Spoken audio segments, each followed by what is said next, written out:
CEO's mute son was ignored until the cleaner used sign language. Richard Thompson watched his son walk through the company hallways once again, while dozens of employees hurried past without even noticing the desperate gestures of the 8-year-old boy. The child moved his hands trying to communicate, but no one paid attention to those movements that seemed random to those who didn't understand. When little Ethan tried to get the finance director's attention about some papers scattered on the floor, the man simply ignored him and kept walking.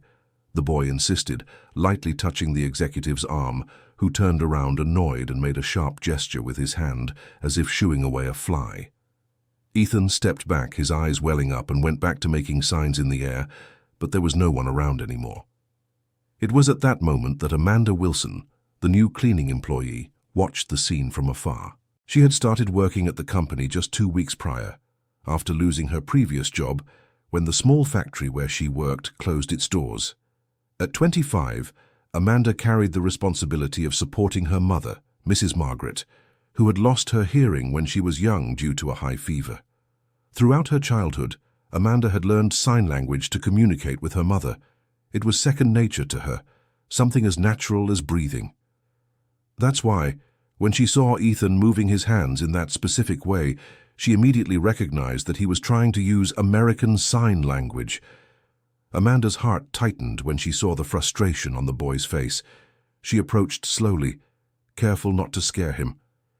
Ethan was standing near a large window overlooking downtown New York City, watching the intense movement of Fifth Avenue below. Amanda stopped a few feet away and, with gentle and precise movements, made a few basic signs. Ethan turned quickly, his eyes widening when he saw that someone was responding in his language. The boy's face lit up as if a light had been turned on, and he began signing excitedly, telling her about his morning, about how no one understood him, about how tired he was of being invisible. The sign conversation between the two caught the attention of some employees passing through the hallway. First, it was the executive secretary, Jennifer Parker, who stopped in surprise upon seeing the cleaner fluently conversing with the CEO's son. Then, other executives began to approach, creating a small group of onlookers. The commotion reached the ears of Richard Thompson, who came out of his office on the top floor to see what was happening. When he arrived at the scene, he found his son talking animatedly with an employee he barely knew, both using gestures that looked like a coordinated dance. Richard approached with firm steps, his face showing a mix of surprise and irritation. In the last 5 years, since Ethan had stopped speaking after a trauma, none of the expensive specialists, therapists, or private teachers had managed to establish such natural communication with the boy. "Ethan, Dr. Richard, sorry for the intrusion," said Jennifer, trying to step between Amanda and the boy. "I think the cleaning employee shouldn't be interrupting work hours to chat." But Ethan firmly held Amanda's hand, signaling to his father that he had finally found someone who understood him. Richard watched his son for a long moment, seeing an excitement in his eyes that he hadn't seen in years. Dear listener, if you're enjoying the story, please take a moment to like and especially subscribe to the channel. It really helps us who are just starting out. Now continuing. "What are you saying to him?" asked Richard, addressing Amanda for the first time. Amanda took a deep breath, a little nervous about being questioned by the company's CEO. "He was telling me about how he feels when people don't understand him, sir. Ethan is very smart and has many important things to say." Richard Thompson remained silent for a few seconds, watching his son make signs to Amanda, who responded with the same ease. It was the first time in years he had seen Ethan so communicative and happy. You know American Sign Language?" asked Richard, still processing the situation. "Yes, sir. My mother has been deaf since she was 20. I grew up learning and using signs at home every day." Ethan began to sign something to Amanda, who translated for his father. "He's saying that he wants me to keep working here, that he finally has someone to talk to." Richard felt a tightness in his chest. Over the past 5 years, he had tried everything to help his son overcome the trauma that had made him stop speaking. He had spent fortunes on the best professionals, but nothing had worked as well as these few minutes of conversation with a cleaning lady. During the following weeks, Amanda began to dedicate part of her lunch hour to talking with Ethan. The boy would look for her in the hallways, always with a smile on his face, eager to share discoveries or ask questions about the adult world. It was during one of these conversations that Ethan revealed something surprising. He told Amanda, through signs, that he spent a lot of time watching the adults work and that he had noticed some strange things in the documents he saw on the desk of the financial director, Brian Mitchell. Ethan explained that he could read very well and had memorized some numbers that appeared frequently in the reports. He said the same amounts appeared on different papers, but with different descriptions, as if the money was being counted twice. Amanda initially hesitated to give credit to a child's observations, but Ethan insisted, showing her some pictures he had discreetly taken with the tablet his father had given him. The images showed financial reports with numbers that, even to someone without an accounting background like Amanda, looked suspicious. The situation became complicated when Brian Mitchell began to notice the frequent conversations between Amanda and Ethan. The financial director, a 45-year-old man with a questionable history that Richard was not fully aware of, became worried about the closeness between the two. During a board meeting, Brian suggested it would be more appropriate if the cleaning staff member worked only the night shift, arguing that it was necessary to maintain order and discipline in the corporate environment. Richard, who was still trying to understand the new family dynamic, agreed with the suggestion without realizing the true intentions behind it. When Amanda received the news about the schedule change, Ethan was devastated. The boy tried to protest through signs, but his father was busy with an important meeting and couldn't pay attention. Ethan ran to his small office that his father had set up for him in a corner of the company, where he usually spent his afternoons. Determined not to lose contact with the only person who understood him, Ethan began writing notes to Amanda. He would leave the messages in the places she cleaned during the night, always hidden so that only she could find them. The notes revealed a surprising eloquence for an 8-year-old boy. Ethan wrote about his feelings, his observations about the company, and how he felt alone in the adult world. He also continued to mention the irregularities he observed in the financial documents. One night, while cleaning Richard's office, Amanda found one of Ethan's notes in a drawer that had been left slightly open. The message said, "Amanda, I discovered more strange things in Uncle Brian's papers. There are numbers that don't add up. Can I show you when you come back to work during the day?" Amanda was torn between the loyalty she felt for the boy and the fear of getting into trouble that could cost her her job. She desperately needed that job, especially after her mother's pension had been reduced due to changes in government policies. The next day, Amanda decided to look for Richard to talk about his son. She waited until he came out of a meeting and approached him carefully, asking for a few minutes to talk. "Mr. Thompson, may I speak with you about Ethan?" Richard stopped in the hallway, observing Amanda attentively. "Of course, is there a problem?" "It's not a problem, sir. It's just that Ethan has been trying to keep in touch with me through notes, and I think you should know that he is much more intelligent than people realize." Amanda showed him some of the notes she had saved, translating the content for Richard. The CEO was surprised by his son's writing ability and the depth of his thoughts. "But there's something else, sir," Amanda continued hesitantly. "Ethan has mentioned some irregularities he's observed in company documents. He says he has pictures." Richard grew serious. "What kind of irregularities?" "Related to Mr. Mitchell's financial reports. Ethan thinks some numbers are being duplicated or altered." At first, Richard felt inclined to dismiss the observations as a product of a child's imagination, but something in Amanda's seriousness made him reconsider. He decided to talk to Ethan that evening at home. In his mansion on the Upper East Side, Richard sat with his son in his room, a space decorated with childish themes, but which reflected the boy's loneliness. Ethan was excited to see that his father wanted to talk and began writing in a notebook. Since Richard didn't know American Sign Language, Ethan wrote about everything he had observed, detailing dates, amounts, and documents. He showed the pictures on his tablet, explaining his suspicions in writing. Richard was impressed by his son's analytical skills, but also worried about the implications of the discoveries. Meanwhile, Brian Mitchell was growing increasingly nervous about the situation. He had noticed that some of his more questionable transactions were being observed and suspected, that someone might be investigating his activities. The following night, Brian decided to stay late at the company to review and reorganize some incriminating documents. He didn't know that Amanda, working the night shift, had noticed his frequent trips to the office at unusual hours. Amanda began paying more attention to Brian's movements, especially after her conversations with Ethan. One night, she saw the CFO leaving the office with a briefcase full of documents and a tense expression on his face. The situation reached a critical point when Ethan, frustrated by no longer being able to speak to Amanda in person, decided to take drastic action. During an important meeting with international investors, the boy burst into the conference room carrying his tablet. The meeting was being led by Richard, with Brian and other company executives present.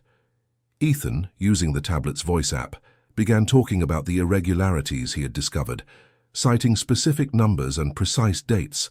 The investors were shocked by the detailed revelations presented by a child. Brian tried to discredit Ethan, claiming it was just childish fantasy, but the boy persisted, showing pictures of the documents on his tablet. The tension in the room became palpable when Ethan, through the app, declared, "Uncle Brian is stealing money from my father's company. I saw the papers. He thinks nobody is paying attention, but I always pay attention." Brian turned red with anger and tried to stand up to take the tablet from Ethan, but Richard stopped him. The investors demanded an immediate explanation, and the meeting turned into a tense confrontation. Richard, realizing the gravity of the situation, decided to adjourn the meeting and request an emergency audit of the company's accounts. Brian, seeing that his position was compromised, tried to leave the room but was stopped by the head of security. That night, the company was turned upside down by independent auditors and accountants. Ethan's suspicions were confirmed. Brian had embezzled a significant amount of money through complex accounting schemes he had spent years perfecting. Dear listener, if you're enjoying the story, please take a moment to like and especially subscribe to the channel. It really helps us who are just starting out.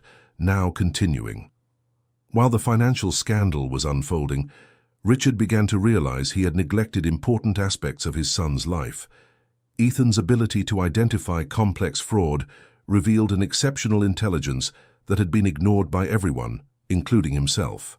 Amanda, who had been instrumental in discovering the truth, was called by Richard for a private conversation. He wanted to better understand how she had managed to establish such a strong connection with Ethan and why his son trusted her so much. During the conversation, Amanda revealed to Richard that Ethan had mentioned confusing memories about his mother, Sarah, who had left the family when the boy was just 3 years old. Ethan had told Amanda, through signs, that he remembered intense arguments and his mother crying a lot before she disappeared. Richard became tense upon hearing this. The separation had been an extremely difficult period for the whole family, and he had always avoided talking about it with Ethan, believing it would be better for the child to forget that traumatic period. Amanda gently suggested that maybe it was time for Ethan to learn the whole truth about what happened to his mother. She believed the boy's silence was related not only to the trauma of the separation, but also to the lack of answers about his mother's whereabouts. Richard initially resisted the idea, arguing that Ethan was too young to handle certain truths. But Amanda persisted, explaining that through their conversations in sign language, she had realized Ethan was much more emotionally mature than he appeared. That night, Ethan ran away from home for the first time. He had overheard part of the conversation between his father and Amanda through the slightly open door and was upset to learn they were discussing his mother without including him in the conversation. The boy knew the company's layout well, since he spent most of his days there. He managed to get to the corporate building using the subway, something he had observed many times but had never tried alone. The building's night security guard knew him and let him in, thinking he was with his father. When Richard and Amanda discovered Ethan had run away, they began a desperate search. They checked all the obvious places: the school, the park Ethan liked to visit, his paternal grandmother's house. It was Amanda who suggested they check the company. They found Ethan in the basement of the building, in a room that had been Sarah's office when she worked at the company years before. The space was abandoned and dusty, but Ethan had found a drawer that wasn't completely closed. Inside the drawer was a collection of letters and documents that Sarah had left behind when she departed. Ethan was sitting on the floor, trying to read the letters with the help of his phone's flashlight, but many words were difficult for him. Amanda approached carefully and began translating the contents of the letters into American Sign Language. The messages revealed a painful truth. Sarah had not abandoned the family of her own will, but had been forced to leave due to external pressures. The letters mentioned Mrs. Constance, Richard's mother and Ethan's grandmother. The family matriarch had discovered that Sarah came from a humble background and believed the marriage would damage the Thompson family's image in the business world. Richard arrived at the location and found Amanda translating the letters for Ethan, both sitting on the dusty floor of Sarah's old office. The CEO was shocked to see the content of the correspondence, especially a letter in which Sarah explained she was being threatened with false lawsuits if she didn't distance herself from the family. The letter revealed that Mrs. Constance had hired lawyers to create allegations that Sarah was an unfit mother, using as evidence the fact that she came from a family with a history of financial problems. The threat was that if she didn't leave voluntarily, she would lose any chance of seeing her son again through manipulated legal proceedings. Ethan, upon understanding the content of the letters through Amanda's translation, was visibly shaken. He began signing frantically, asking why no one had told him the truth and why his father had allowed this to happen. Richard knelt beside his son, trying to explain that he too had been deceived by his own mother. He revealed that Mrs. Constance had told him that Sarah had left because she couldn't handle the pressure of having a child, and that she had left a letter saying she wanted to start a new life away from the family. Amanda translated Richard's words into American Sign Language, observing Ethan's reactions. The boy was confused and hurt, but also determined to understand the whole truth about his family. That night, Richard confronted Mrs. Constance at her mansion in Beverly Hills. The 65-year-old woman, always haughty and controlling, initially denied the accusations, but when confronted with the letters found by Ethan, she couldn't maintain the charade. The argument between mother and son was intense. Mrs. Constance defended her actions by claiming she was protecting the family's and the company's future. She argued that Sarah, being of humble origin and without a proper formal education, would eventually become an obstacle to the family's business. Richard discovered that his mother had orchestrated a systematic campaign to push Sarah away, including creating false documents suggesting emotional instability and maternal incompetence. Mrs. Constance had used her influence and financial resources to convince local authorities to validate these fabricated claims. The most shocking revelation was that Mrs. Constance knew exactly where Sarah had been living all these years. She had kept a discreet surveillance on her former daughter-in-law to ensure she didn't try to re-establish contact with the family. When Richard demanded to know Sarah's whereabouts, Mrs. Constance initially resisted, claiming that revealing this information would only cause more pain for everyone involved. But the emotional pressure and Richard's threat to cut all family ties made her relent.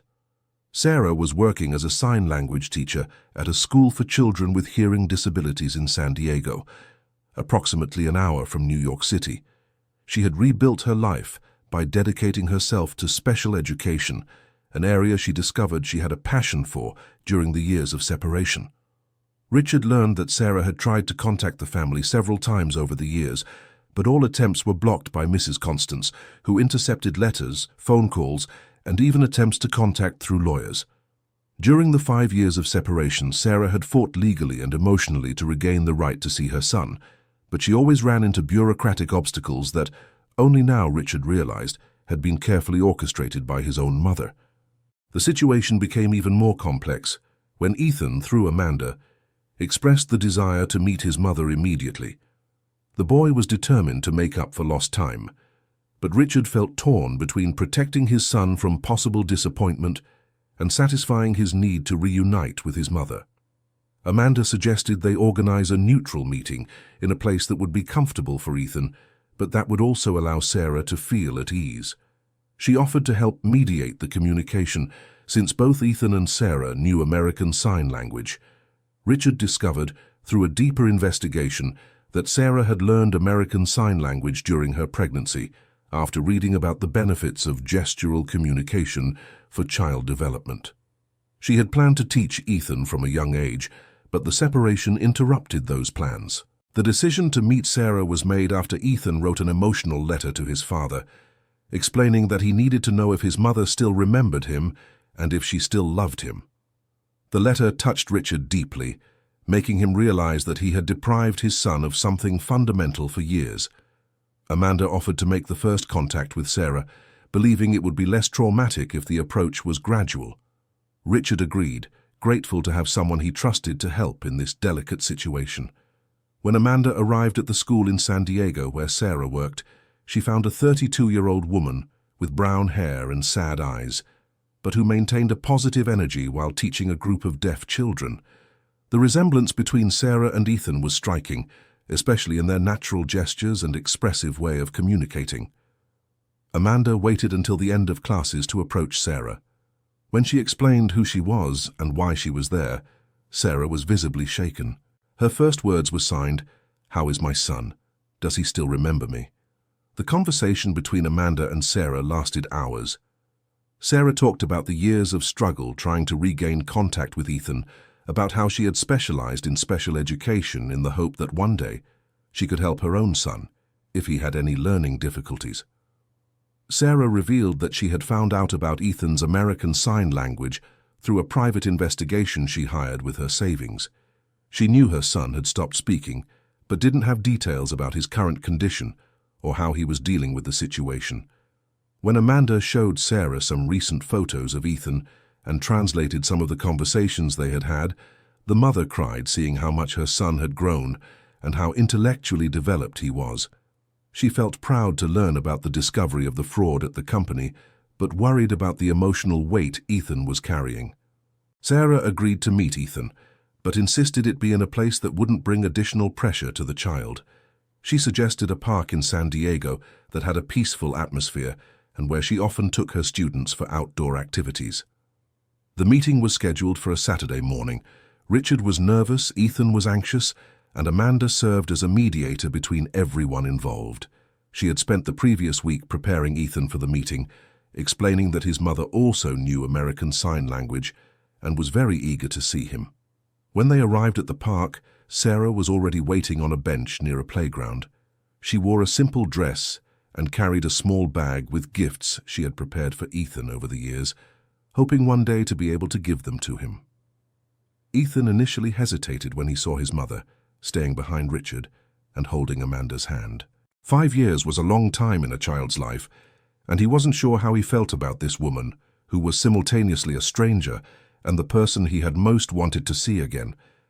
Sarah noticed her son's hesitation and decided to communicate in the only way she knew he would fully understand.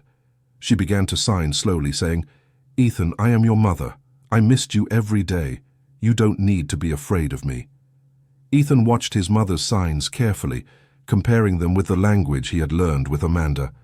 He noticed that Sarah used some different regional signs, but that the basis of the communication was the same. Slowly he responded, "Why did you leave?" The direct question, loaded with pain, made Sarah cry. She explained through signs that she had been forced to leave, that she never wanted to leave him, and that she had fought every day to return. Ethan listened attentively, asking specific questions about where she had been and why she hadn't been able to visit him. For 2 hours, mother and son talked in signs while Richard and Amanda watched from a respectful distance. Ethan gradually moved closer to Sarah, allowing her to touch his face and his hair, gestures he had forgotten, but which awakened deep emotional memories. The most emotional moment was when Ethan asked if Sarah still loved him. She replied that her love for him had never diminished, that he was the first thing she thought of when she woke up, and the last before she went to sleep. Ethan then allowed his mother to hug him, ending 5 years of forced separation. Dear listener, if you are enjoying the story, please take a moment to like and especially subscribe to the channel. It really helps us who are just starting out now continuing. The reunion in the park was just the beginning of a long and complex process of family reconstruction. Richard realized he needed to deal not only with Sarah's reintegration into Ethan's life, but also with his own conflicting emotions about what he had lost during those years. In the following days, Richard began difficult conversations with Ethan about the family's future. The boy, through writing and with Amanda's help to translate more complex signs, expressed that he wanted his parents to live together again, but that he also understood that a lot had changed. Sarah, in turn, was cautious about the possibilities of family reconstruction. She had built an independent life in San Diego and was reluctant to abandon her students and her work to return to a situation she didn't know would be stable. The situation became more complicated when Mrs. Constance tried to interfere again. The family matriarch, realizing she was losing control of the situation, made one last attempt at manipulation by offering Sarah a significant amount of money to stay away. Mrs. Constance sought out Sarah in San Diego, showing up unannounced at the school where she worked. The conversation was tense, with Ethan's grandmother arguing that the child's stability would be harmed by drastic changes in the family structure. Sarah rejected the offer with dignity, explaining that she wasn't interested in money, but in recovering the relationship with her son. She made it clear that she had no intention of destroying the family business or causing problems, but that she also would not give up her rights as a mother. Sarah's refusal infuriated Mrs. Constance, who threatened to create new legal obstacles. But this time, Richard was prepared to face his own mother. He had hired independent lawyers to review all documents related to the original separation and had discovered several irregularities that could be used against Mrs. Constance. Ethan, sensing the tension among the adults, decided to take an unexpected action. He wrote separate letters to his father, mother, and grandmother, expressing his feelings about the whole situation and proposing a solution that took everyone's needs into account. In the letter to Mrs. Constance, Ethan wrote with a surprising maturity for his age, "Grandma, I know you thought you were protecting me, but it hurt me a lot to be away from my mother. I want you to apologize to her and promise you won't try to separate our family again." The letter touched Mrs. Constance in a way she hadn't expected. For the first time, she was able to see the situation through her grandson's eyes and realize how much her actions had caused unnecessary suffering. The elderly woman, who had always prided herself on her firmness and determination, began to question whether she had confused protection with control. Parallel to these family matters, the company was undergoing a complete restructuring after the financial scandal caused by Brian Mitchell. Richard discovered that the embezzlement was more extensive than he had initially imagined, and that Ethan's careful observation had prevented even greater losses. The analytical intelligence demonstrated by Ethan caught the attention of other company executives. Some suggested the boy might have a future in business, but Richard was more concerned with ensuring his son had a normal and healthy childhood.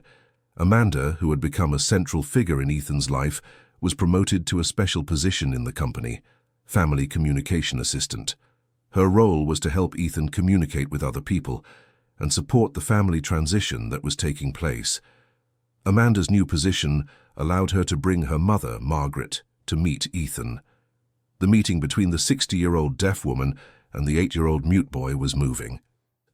They communicated naturally through signs, and Margaret became a grandmother figure to Ethan, teaching him regional signs he didn't know. This support network was crucial when the time came for Ethan to make an important decision about where he wanted to live. Sarah had temporarily moved to a small apartment in New York City to be closer to her son, but she still maintained her job in San Diego. Ethan, after much reflection and conversations with everyone involved, expressed that he wanted to spend part of the week with each parent. He proposed an arrangement where he would stay with Richard on weekdays when he needed to be near the company and school in New York City, and with Sarah on weekends when she could come to New York City or he could visit her in San Diego. The solution proposed by Ethan required all the adults to make concessions. Richard had to accept that he wouldn't have his son full-time. Sarah had to reorganize her professional life to accommodate the new arrangement, and Mrs. Constance had to accept Sarah's regular presence in the family's life. The first weekend Ethan spent with Sarah in San Diego was a test for everyone. The boy was delighted with his mother's work and spent hours watching her teach other children with hearing impairments. He realized he wasn't the only one in the world facing communication challenges. During that weekend, Ethan met Tyler, a 10-year-old boy who had been born deaf and had become one of Sarah's favorite students. Tyler taught Ethan some specific signs used by deaf children and showed him that it was possible to have a full and happy life even with communication limitations. The friendship between Ethan and Tyler was important for the emotional development of both. Ethan realized that his situation was temporary and that he had choices about how to communicate, while Tyler gained a friend who understood some of the challenges he faced daily. When Ethan returned to New York City, he was visibly more confident and happy. He began using the tablet's voice app more frequently, talking with more people at the company and at school. Amanda continued to be his primary interpreter, but Ethan was gradually expanding his circle of communication. Ethan's school also underwent changes. The principal, teacher Catherine Williams, an experienced educator in her 50s, implemented a basic American Sign Language program for all students and staff. The initiative was inspired by Ethan's story and aimed to create a more inclusive environment for all children. Ethan became a sort of ambassador for American Sign Language at his school. He taught basic signs to his classmates during recess and helped translate when other students with hearing impairments visited the school for special activities. These activities at school helped Ethan develop leadership skills and gain confidence in his communication abilities. His teachers were impressed by his ability to explain complex concepts through signs and gestures, even to children who didn't know formal sign language. While Ethan flourished in his school and family activities, Richard faced his own challenges. He decided to learn American Sign Language to communicate better with his son, enrolling in night classes ironically taught by Sarah, who had begun offering courses for adults in New York City. The sign language classes became a neutral space where Richard and Sarah could interact as adults, focusing on Ethan's well-being. Initially, the conversations were tense and formal, but gradually they began to rediscover positive aspects of each other that they had forgotten during years of separation. Richard realized that Sarah had matured significantly during the years apart. She had developed a solid career, had well-formed opinions on education, and seemed much more self-assured than when they were married. This new Sarah awakened an admiration in Richard that he hadn't expected to feel. Sarah, in turn, observed that Richard had become a more caring and present father than he was when Ethan was little. The experience of caring for his son alone during the years of separation had developed in him a parental sensitivity she hadn't seen before. Ethan noticed the subtle changes in the dynamic between his parents and began to nurture hopes for a full reconciliation. He expressed these feelings through drawings he made in his art classes at school, always depicting a united family doing activities together. The Thompson family's situation caught the attention of the local media when the story about Ethan uncovering fraud at the company became public. Journalists approached the family for interviews, interested in the unique perspective of a child who had used American Sign Language to reveal corporate crimes. Richard initially resisted the media exposure, worried about the impact on Ethan's privacy, but the boy, through Amanda, expressed interest in sharing his story to help other children facing communication challenges. Ethan's first interview was conducted by a journalist specializing in special education, Rebecca Johnson, who knew American Sign Language and could communicate directly with the boy. Ethan talked about the importance of having people who understood him and about how communication had changed his life. During the interview, Ethan surprised everyone by pronouncing his first clear word in 5 years, Mom. He said the word while signing, creating a moving moment that was captured by the cameras and went viral on social media. The interview video inspired thousands of families facing similar challenges. Sarah's school in San Diego received dozens of calls from parents interested in learning American Sign Language, and Sarah herself became a reference in the field of inclusive education. The media exposure also brought unexpected consequences. Mrs. Constance, who had kept her distance from the family in recent weeks, saw the interview and was deeply moved to see her grandson speaking publicly about forgiveness and family. That evening, Mrs. Constance showed up at Richard's house unannounced. She wanted to speak with Ethan in person and apologize for everything she had caused. The meeting was mediated by Amanda, who translated the conversation between grandmother and grandson. Ethan, with a maturity that surprised everyone, accepted his grandmother's apology, but made it clear that she needed to accept Sarah as part of the family. He wrote in his notebook, "Grandma, you can stay in our family, but Mommy stays too. I don't want any more fights." Mrs. Constance agreed to Ethan's conditions and for the first time in years asked to speak with Sarah in person. The meeting between mother-in-law and daughter-in-law was tense but necessary. Mrs. Constance admitted her mistakes and committed to supporting the family's reconstruction. With the family gradually reconciling, Richard made an important decision about the company. He decided to implement more inclusive policies, hiring more employees with disabilities, and creating alternative communication programs for all departments. Ethan became an informal consultant for these initiatives, offering unique perspectives on the needs of people with communication challenges. His personal experience had transformed into a tool to help others, giving a greater purpose to the difficulties he had faced. The company also established a partnership with Sarah's school in San Diego, offering paid internships for young people with hearing impairments and creating career opportunities that hadn't existed before. Ethan was proud to know that his story had generated positive changes for many people. 6 months after the reunion in the park, the Thompson family organized a large party to celebrate Ethan's 9th birthday. For the first time in 5 years, everyone was present: Richard, Sarah, Mrs. Constance, Amanda, Margaret, and many of the new friends Ethan had made at school and the company. During the party, Ethan gave a speech using both American Sign Language and spoken words.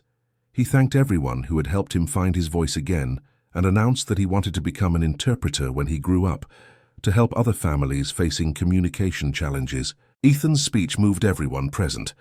Richard realized that his son had transformed from a silent and frustrated child into a confident young man determined to make a difference in the world. Sarah was proud of the courage and maturity Ethan had developed, and Mrs. Constance finally understood that the family's true strength came from unity, not control.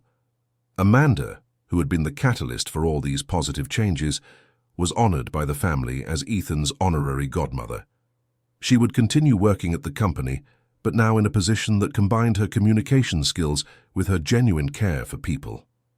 The party ended with everyone singing "Happy Birthday" to Ethan, a song that was simultaneously spoken and signed, creating a visual and auditory harmony that symbolized the new family dynamic. Ethan blew out the candles and made a silent wish that other families could find the same path back that his had found. In the following months, Ethan continued to progress in his verbal communication, but never abandoned American Sign Language. He had learned that having multiple ways to express himself made him stronger, not weaker. His personal library grew with books about communication, special education, and inspiring stories of people who overcame challenges. Ethan's school implemented a permanent, inclusive education program, with Ethan serving as a mentor for other children who arrived with communication difficulties. He had discovered that teaching others was one of the most rewarding ways to use his skills. Richard and Sarah, through the American Sign Language classes and the conversations about Ethan, rediscovered the positive aspects of their relationship. They decided to try a gradual reconciliation, starting as friends and partners in raising their son, with no pressure to immediately rebuild the marriage. Richard's company became an example in the industry for inclusive practices and accessible communication. Ethan, even though he was still a child, was often consulted about new initiatives, and his perspectives were taken seriously by the adult executives. Mrs. Constance, transformed by the experience, dedicated part of her personal fortune to create a foundation focused on children with communication challenges. She wanted her legacy to be built on inclusion and support, not the control and manipulation that had characterized her previous life. Amanda managed to bring her mother, Margaret, to work at the company as an accessibility consultant. The life experience of the elderly deaf woman became valuable for identifying communication barriers that others didn't notice. Ethan began giving talks at schools and companies about the importance of inclusive communication, always accompanied by Amanda as an interpreter. His presentations were simple but powerful, focusing on the message that everyone deserves to be heard and understood. The Thompson family's story inspired the creation of a national support network for families with children facing communication challenges. Ethan became the young face of this campaign, showing that differences can be turned into strengths when there is love and proper support. 1 year after his first spoken word in 5 years, Ethan participated in a national conference on inclusive education. He presented his personal project, an app that combined American Sign Language with voice recognition technology, making communication between deaf and hearing people easier. The app, developed with the help of volunteer programmers Ethan had met through his talks, was tested at Sarah's school and Richard's company before being made available to the public for free. Ethan insisted that the technology should be accessible to everyone, regardless of financial situation. During the app's development, Ethan worked closely with Tyler, his deaf friend from San Diego, and with other children facing similar challenges. He had learned that the best solutions came from collaboration between people who lived the same experiences. The Thompson family continued to evolve. Richard and Sarah decided to marry again, but this time with a ceremony that included both vocalization and American Sign Language. Ethan was the best man, a role he took very seriously, writing his own vows for his parents. The new family union was celebrated not just as a romantic reunion, but as a victory over years of manipulation and misunderstandings. Mrs. Constance, who had been the main antagonist of the story, became one of the biggest advocates for family inclusion and open communication. Ethan, now 10 years old, had become a confident child who used all available forms of communication to express himself. He spoke when he wanted, signed when it was more appropriate, and wrote when he needed more time to organize his thoughts. Richard's company expanded its operations to include inclusive communication consulting services for other corporations. Ethan, although still a child, was officially listed as a special consultant, a position he took seriously but which did not interfere with his regular education. Amanda, who had gone from a cleaner to a specialized executive assistant in communication, decided to study pedagogy with a focus on special education. She wanted to formalize the knowledge she had gained through her experience with Ethan and his mother. Ethan's school became a benchmark for inclusive education, receiving visits from educators from across the country interested in learning about the innovative programs that had been developed. Ethan enjoyed guiding these tours, explaining how the adaptations had benefited not only him, but all the students. Margaret, Amanda's mother, became a beloved figure at the company, offering a unique perspective on the needs of employees with hearing impairments. Her presence helped create a more inclusive environment aware of individual differences. Tyler, Ethan's deaf friend, began visiting New York City regularly, staying at the Thompson family home. The friendship between the two boys became an example of how differences can unite rather than separate people. Ethan began writing a book about his experience, with the help of Sarah and Amanda. The project was ambitious for a child his age, but he was determined to share his story in more detail to inspire other families. The book would include chapters on the importance of not giving up on communication, on how to find unexpected allies, and on the power of turning personal difficulties into tools to help others. Ethan wanted it to be a practical guide, not just an inspiring story. The foundation created by Mrs. Constance began operating in several American cities, offering free support for families facing communication challenges. Ethan participated in the board meetings as an honorary member, always offering the perspective of the children who were being helped. Richard developed a new business philosophy based on transparent communication and valuing individual differences. He often quoted Ethan in his corporate talks, explaining how a child had taught him and his company about the importance of truly listening to one another. Sarah expanded her educational work, opening a second school in New York City specifically to serve children facing multiple communication challenges. The curriculum included not only American Sign Language, but also assistive technologies and alternative methods of expression. The second school was inaugurated with a special ceremony where Ethan gave the keynote speech, talking about how inclusive education had transformed his life. He used both spoken words and signs, demonstrating in practice the philosophy of multiple communication that the school promoted. Ethan also began to participate in educational television programs, always accompanied by Amanda as an interpreter and by his parents for emotional support. His appearances became popular among families facing similar situations, offering hope and practical guidance. Richard's company established an internship program specifically for young people with communication disabilities, offering real career opportunities instead of just symbolic jobs. Ethan helped design these programs, ensuring they were genuinely useful and not condescending. Amanda completed her studies in special education and became the Director of Inclusive Education at the company, a position created specifically for her unique skills. She oversaw both internal programs and partnerships with external schools and organizations. Ethan, now 11 years old, had become an articulate young man who spoke publicly about children's rights and inclusive education. He maintained a balanced schedule between school, family activities, and his legal work, always with the support of his parents and Amanda. The Thompson family organized an annual conference on inclusive communication, which became an important national event. Ethan was always one of the keynote speakers, sharing updates on his development and new projects he was working on. Mrs. Constance, transformed by her experience, became an activist for the rights of the elderly to communicate effectively with younger generations. She often spoke about how she had almost destroyed her family through secrets and manipulation, warning others about the dangers of a lack of transparency. The app developed by Ethan and his team gained international recognition, being translated into multiple sign languages around the world. Ethan insisted that the profits be reinvested into research and development of free assistive technologies. Tyler, Ethan's deaf friend, moved permanently to New York City to study at Sarah's school. The two boys became partners on various projects, demonstrating that collaboration between people with different communication abilities could generate innovative solutions.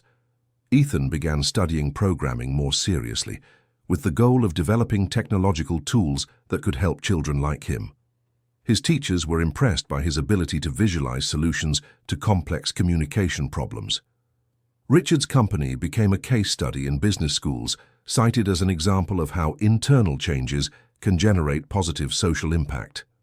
Ethan occasionally visited these universities to speak with MBA students about inclusive leadership. Sarah wrote a book about educational methods for children with communication challenges, dedicating it to Ethan and all the students who had taught her over the years.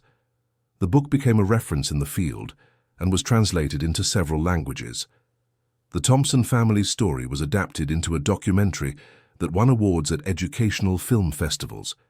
Ethan participated actively in the production, ensuring the final message was one of hope and empowerment, not victimization. End of story. Now tell us what you thought of the story and where you're watching from. If you have something to share with us, leave it in the comments with sincere words. Do you believe Ethan made the right decisions throughout the journey? We look forward to reading your opinion. Thank you very much for your company. Don't forget to leave your like and subscribe to the channel for more exciting stories.